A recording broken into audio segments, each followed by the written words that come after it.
Welcome to the point. Chandrayaan 3 జాబిల్లి దక్షిణ ధ్రువంపై అడుగుపెట్టి సరికొత్త చరిత్ర సృష్టించిన విషయం మనకు తెలిసిందే.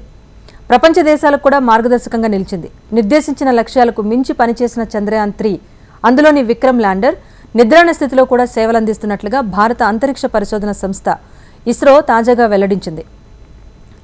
ల్యాండర్లోని the laser retro reflected recognitions orbiter LRO సంకేతాలను గుర్తించినట్టుగా పేర్కొంది.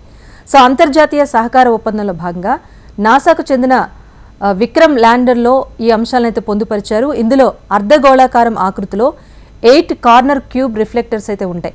ఏదైనా అంతరిక్ష నౌక ద్వారా విడుదలైన లేజర్ కిరణాలను రిఫ్లెక్ట్ చేయడం ద్వారా అది ఎక్కడుందో ఉనికి తెలియజేసేందుకైతే సహకరిస్తాయి. సో దీని బరువు ఒక 20 గ్రాములు. దశాబ్దాల పాటు సేవలు అందించే కోసం దీనైతే రూపొందించారు. అయితే ఇప్పుడు చంద్రయాన్ 3 ప్రాజెక్టులో భాగంగా ఇస్రో రూపొందించిన విక్రమ్ ల్యాండర్ చందమాంపైనే ఉంది. ఆగస్టు 23, 2023న చంద్రుడి దక్షిణ ధ్రువంపై విజయవంతంగా దిగిన సంగతి కూడా మనకు తెలిసిందే. ప్రజ్ఞాన్ రోవర్తో కలిపి మొత్తం 14 రోజుల పాటు విస్తృతమైన పరిశోధన చేసిన విక్రమ్ కీలకమైన సమాచారాన్ని కూడా భూమికి చేరవేసింది.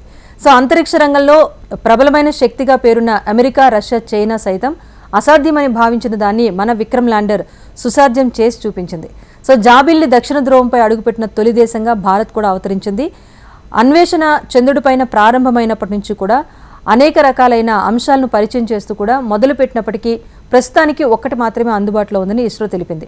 అయితే ఇప్పుడు చంద్రుడి ఉపరితలంపై ఉన్న విక్రమ్ ల్యాండర్ లొకేషన్ మార్కర్గా కూడా పనిచేస్తూ భవిష్యత్ పరిశోధనలకైతే ఇప్పుడు మార్గనిర్దేశనం చేస్తోంది. సో అమెరికా, నాసా ద్వారా పంపించిన లేజర్ కిరణాల ద్వారా పర్టికులర్ లొకేషన్కి సంబంధించిన డీటెయిల్స్ అయితే మళ్ళీ ఇప్పుడు చంద్రయాన్ 3 విక్రమ్ ల్యాండర్ ద్వారా తెలుసుకునే అవకాశం కనిపిస్తోంది. ఏదేమైనా చంద్రయాన్ 3 నిద్రాణ స్థితిలో కూడా పనిచేయడం అనేది చాలా గ్రేట్ అనిపిస్తోంది.